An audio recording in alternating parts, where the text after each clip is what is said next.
Hello, Survivor fans. My name is Jordan Walters, and I'm on the phone with Phillip Sheppard from this season of Survivor Caramoan Fans vs. Favorite, who just recently got voted off on probably one of the most craziest tribal councils in Survivor history. Hello, Phillip. How's your day going today? Hey, this is Phillip Sheppard, the specialist, and my day is going very well today. Glad to be here to talk a little bit about what's happened with this season and a little bit about what's happening with me. So thanks for the invite. All right. And yeah, thank you very much for agreeing to do this with me. It's huge. Well, I like to reach out to the fans and, give them an opportunity to speak with me. I did a couple of shows the last few weeks, obviously, since I got voted off. And I love doing it. Okay, so first, let's start off with probably the biggest thing, which was your last tribal council. Now, you seem to be in a good spot from your point of view, and you obviously didn't think that you were going to be going home because you sat out at the immunity challenge. Now, do you regret sitting out, or is it that much of a traumatizing memory that you would have sat out no matter what? Well, first of all, I don't think that the two necessarily go together. There were three assertions you just made there. The first being the assumption is that I felt that safe, and that's why I didn't participate in the challenge. Actually, there were three components to that. One was my childhood experience that I talked about in the course of the show. The other was that I didn't feel very good that morning, given at the time of the swap, you may recall, that I ended up with the weaker tribes, so we were losing the challenges. So I didn't eat for 14 days. Yeah. And I'm also the oldest person out there at 54. So for me, there were a couple of things I was taking in consideration. I had my childhood experience, had the fact that I wasn't feeling very well. And lastly, prior to the swap, I had been winning the challenges against, the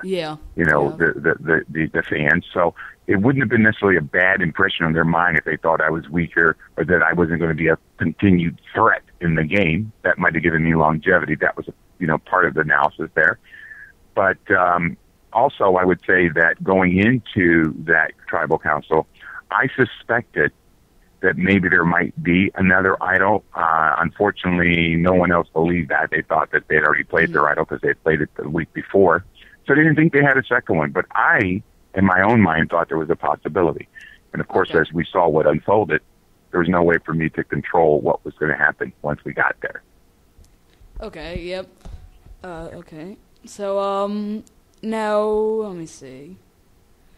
Yeah, so you being, the specialist, you had an idea that Malcolm had the third idol?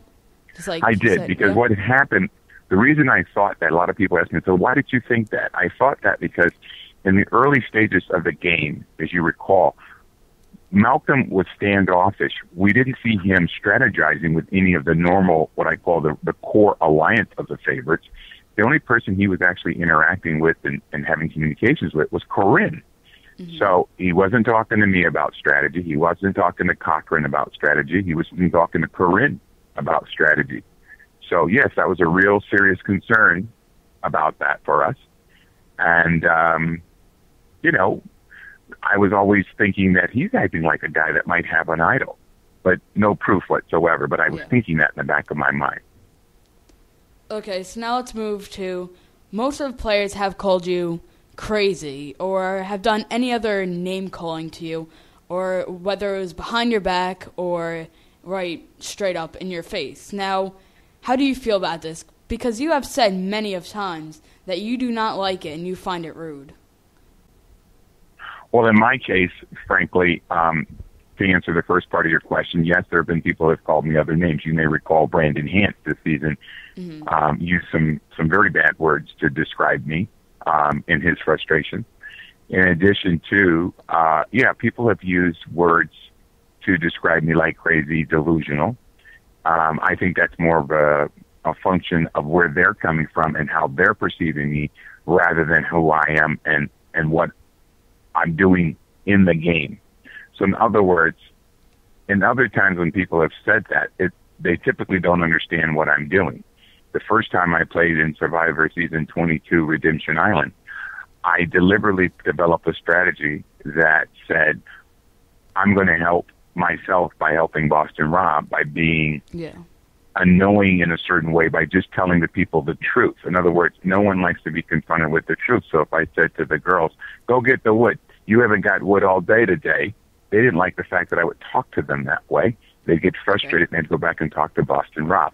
Boston Rob, of course, would realize that as long as they were focusing on me as the person that was crazy or the person they didn't like in the game, that they weren't focusing on him. And that was the strategy that he and I deployed that took me all the way to the end and him all the way to the end for the first time after, you know, he played 3 times. So finally he wins and I get to go to the end. In this season, as you could tell, Malcolm didn't use the 2 idols on at the middle of the game, because we were at the middle of the game. I was the 10th person voted out of 20 people, okay? Yeah, so why did he do that? He did that because he viewed me as a threat, an obstacle. Okay. That was preventing him from getting where he wanted to go in the game. Otherwise, he would at least kept one of those idols in his pocket, but it was tantamount for him to get me out the game. And so he used both of those idols. And then we saw what happened the following week when he did that. He got voted out of the game. Yep. So that tells you how powerful Stealth R Us, my alliance, was in the game. Yep. So people might say I'm crazy, I'm this or that, but at the end of the day, Malcolm did use 2 idols on me, and that was an epic, huge thing in Survivor, because nobody would normally do that. Because if you have 2 idols in your pocket, you could win $1 million, and he won't, and I didn't. And now, speaking of Stealth R Us, which was the alliance, you know, that you created this season. Now, where did you come up with those names all together and everyone's nicknames? Like, how did that come about? Well, being from a very large family, I'm one of 12 brothers and sisters, right? Yeah. And so a lot of times my parents, when they were gone away or they were at work, the kids and I would entertain each other by thinking up stories. We would, as you know, I don't know if you know, but I have a novel out right now called The Specialist, the Costa Rica Job. It's one of the top novels out right now. But having said that, when you're out there playing Survivor, there's an awful lot of downtime. There's no radio, there's no cell phones, there's no phone calls, there's no washing. You don't get to do all the things that you would normally do. So during those times, I use it as an opportunity to come up with something like Stealth R Us, which means it gives the alliance a name. And then by me giving people names and putting importance behind those names, it gives them a sense of being a part of something. Even if they may not necessarily want to be partnered with me, they kind of like the fact that I've given them a name for the short period of time. You see them smile when I say Serenity, the Enforcer. So when each one of them, I try to come up with a name that I think fits what their capabilities are or the way that they're playing in the game. So when Malcolm, I called him the Enforcer because he was such a physical threat potentially in the game at different times. Myself, the Specialist, because I brought that back. My job is to put ideas in other people's minds and have them take ownership of those ideas. And then, of course, I had True Grit in the sense that I was trying to encourage Dawn to be more stronger, more forceful, so that she could advance in the game and also support the favorites. And then, of course, Andrea, the first time she played with me in Survivor Season 22, she was Divinity. And this time I brought her in as the Eliminator. Why? Because we remembered that in Survivor Season 22, she was the one who eliminated all the men on Redemption Island and sent them packing home, right? She was the last woman standing on Redemption Island. So she was due a promotion, right? So we gave her a promotion. And that's how we come up with the names. I try to give people names that I think fit. With Eric, I said the silent one because he wasn't silent. I was hoping that by saying that, he would suddenly stop talking so much. Okay, now, speaking of your book that you just mentioned, The Specialist, I have a copy right here. Yeah, tell us about it, you know, overall, a little bit. Okay, well, The Specialist, the Costa Rica Job, and first of all, thank you for getting a copy of the book. Where did you get it? Did you get it offline? Offline, yeah. I went to the store, but they didn't have it. They have to Right, you have to order it. Yeah, so I ordered it online. Yep. Okay, well, it's a book really designed for teenagers and above, you know, like 15 and above. It's a book about a guy who used to be a former federal agent who's no longer an agent. Now he works as the specialist. And as you know, my face is on the cover because that's what I used to be. But other than that, it's a novel from that point on. It's a made-up story about a guy who has a woman who comes from Costa Rica and says to him her father's been kidnapped. But when I get down to Costa Rica, as I'm working the case as the specialist in this novel, I realize he's no saint. He's actually stolen $90 million from the bank. The problem is that bank is where a lot of bad people keep their money, and they're not happy that he's stolen their money. And also the Hezbollah, which is a terrorist organization, or thought to be a terrorist organization in Palestine, keeps their money there. And I work very closely with a Mossad agent from Israel, who, when I was a government agent at the time in the novel, I worked with him. And now he's still a friend of mine, so he's going to help me in Costa Rica to figure out and get to the bottom of this. And at the same time, we're going to prevent a terrorist attack here on the West Coast in Santa Monica, California, which is where I live. So that's the premise of the story. Okay, it's a novel, and it's designed to give readers a different point of view of who? Me, Phillip, the former federal agent, the character, the specialist, in a form of a novel. Oh, okay.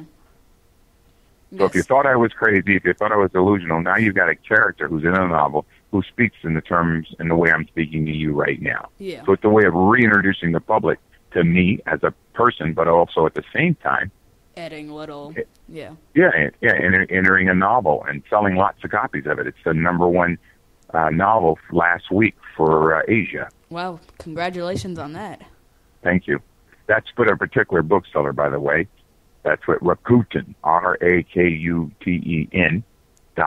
If you order the book there, it boosts my sales, and so I stay at the top of the list with them. Wow.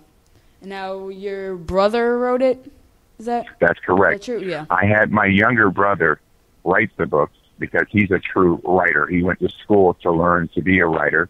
He's also a special agent like me, but he worked for the state of California as opposed to the federal government like I did. And so I went to him after I finished Survivor Season 22, Redemption Island, and said, hey, would you write this book for me? You're a very good writer. And he did. Yeah, so you came up with the storyline, he did both? Say that one more time.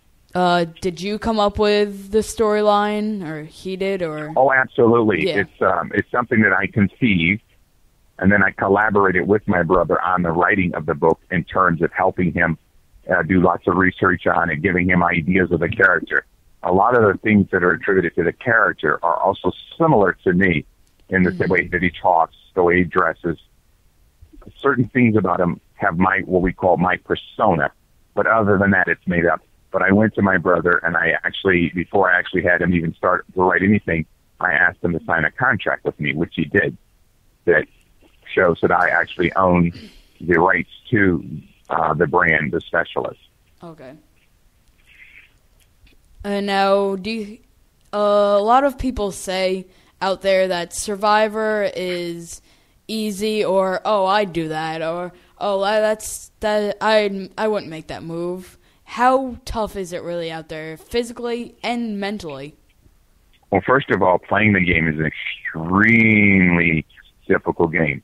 Somebody who wasn't in tremendous shape physically alone can't go play the game because they couldn't take the rigors of being starving. And I went 14 days without eating anything other than drinking coconut water, right? Wow. But I had built up so much bigger muscles. You probably remember pictures on the site where you could see how much bigger I am, my arms, my legs. Yeah. That's because that's what my body's going to eat while I'm playing the game. I'm not getting food, so it's going to get its protein. It's going to get its carbohydrates from someplace. So it takes it from me, my body, and that's why people get really, really skinny and look very malnourished, because they are. Yeah. So it's a very difficult game physically. Now, you have to have a tremendous sense of who you are and what you are before you go play Survivor. And you need to be mentally strong, because as the game advances on, there are going to be times when you're not, you've seen people quit in Survivor, like, I don't want to do this anymore. It's too much rain, whatever. Your mental processes begin to break down to a certain degree because your brain needs complex carbohydrates to work, and they're not getting them. So you need to have enough fortitude and a desire to win the $1 million in the first place to last through the game. So anyone who says, oh, I wouldn't have done that move or I wouldn't have done this, they don't really know what they would do because their mental and their physical body is breaking down to a certain degree. And different people, it affects different people differently. Older people that are over 50, their memory starts to get kind of funny with them. Younger people, a lot of times because their life experiences are limited, when it comes to making certain decisions, they make bad decisions. We saw in last night's episode where Andrea actually had the idol, right? She had it. All she had to do was play it. But she got comfortable. She thought she was okay and figured, I don't have to use it. But that would have been probably now in hindsight the perfect time to play it. Yeah. But again, people, are going through difficult things and they get comfortable and, they feel okay in the game and people are lying to you. And so your ability to discern what people are saying and how truthful it is also impacted because of the conditions that you're under. Bugs are biting you. You're exposed to nature. There's no air conditioning. There's no soap. There's no toothbrush. I mean, it's very, very difficult, hard game. I've played twice, and I can tell you it took me a while to go back and play it again because it's a difficult game. I enjoyed it each time, but that saying, it's still very, very hard, and I have to gear up mentally to say, I want to go do this again. Because there's a part of me that goes, no, you don't. Do you think that you would do it again? Well, I've already done it twice. Yeah. Right? And I was on a season where I finished first runner-up. I just finished 10th. I established myself as a different player, a guy capable of setting up on a very, very strong, powerful alliance that somebody would give up 2 idols in the middle of the game to get rid of them. Just to get rid of them. I'm not sure if I would at this point, but in Survivor, just in life, you never say never. Anything else I do? Big Brother, Amazing Race, etc. I don't even think about other reality shows because to me, at this point, Survivor is the ultimate game to play. It's got, 13 and a half years of people playing. They've had over 400, probably close to 400 people play. It's the excitement, the adventure, the place that you go to be out and in this incredibly beautiful environment, the worldwide exposure that you get from being on this show.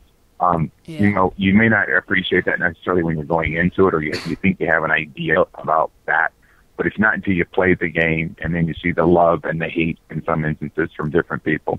But the point is, you become, your life is transformed. You're a different person afterward. And in my case, I'm extremely grateful for having had the opportunity to play once and then again be invited back to play again.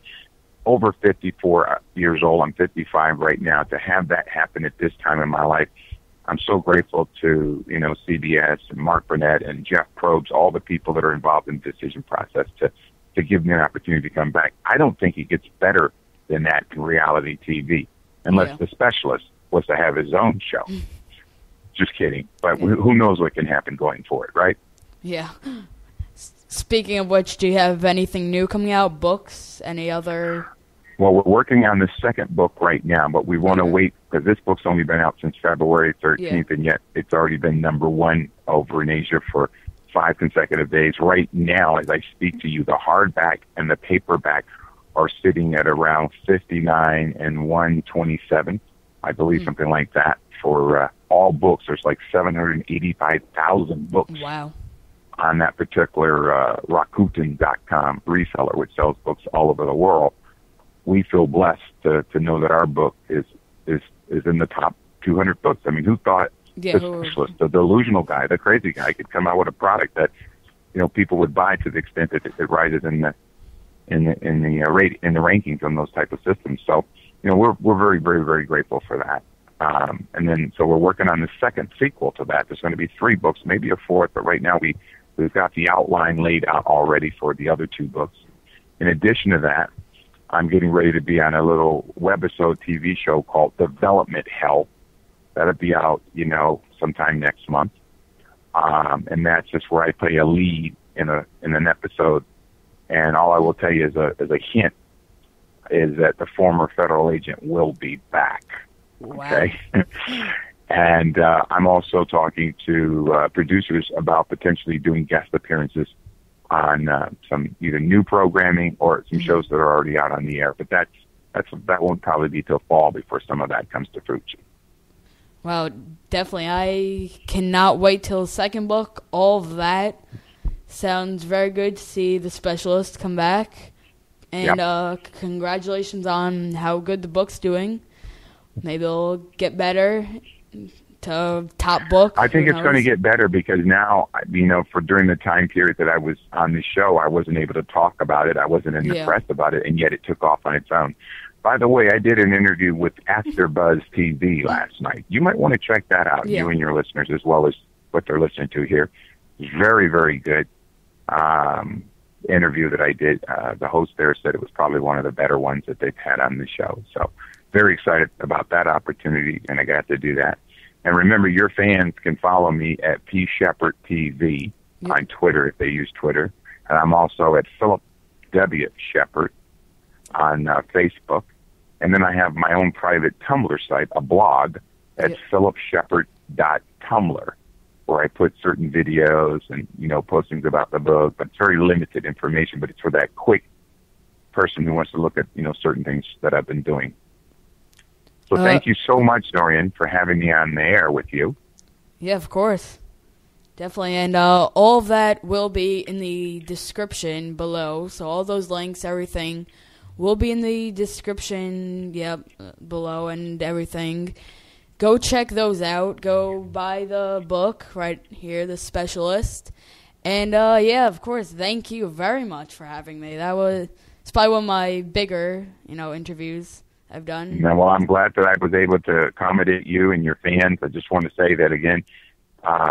It's not often that I get an opportunity to do this. I'm very grateful that. And where do you live, by the way? New York. Okay. Well, I went to school in upstate New York. My brother James is the police chief in Rochester, New York, right now. Wow. So the whole specialist family has been involved in law enforcement in some capacity, at least as far as the boys are concerned. And there's one brother who's a school teacher, but most of us have at some point dabbled into law enforcement. So, again, to all the New York folks, I'm looking forward to coming through there on a book signing tour later this year. And when I do, I'll make sure, I tweet it out, and you can let if they're local and your folks can come out and see me, I'd love to do it, and I can sign their copy of the book as well. Yeah, sure. Love to check that out. All right. Thank you so much. Okay. Thank you. Bye-bye. Bye. Hello, everybody. This is in the end slate right now. You have found yourself here. So you've watched the whole interview, which is very nice of you. Of course, go give it a thumbs up and a comment, some great comments. I love hearing some feedback. And subscribe, of course. And huge thanks to Phillip, of course, for doing this. Again, that was really, really fun and interesting. That was definitely loved your responses and everything. Great. And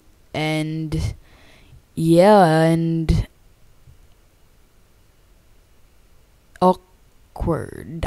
Okay, so go check out my other video with Lawan Exum from Big Brother. So go click on that bottom right corner and go check out my Facebook, my Twitter. Go subscribe to the Jordan Films, my channel that you are on right now, or just click on it and you will automatically subscribe. And then, of course, go check out Phillip's Twitter, Facebook, Tumblr. Those are all in the description. And please, if you can, go buy his book. So far, what I've read is very, very good. I love it. It is entertaining. So, go check out all that stuff. And see you next time. Thank you.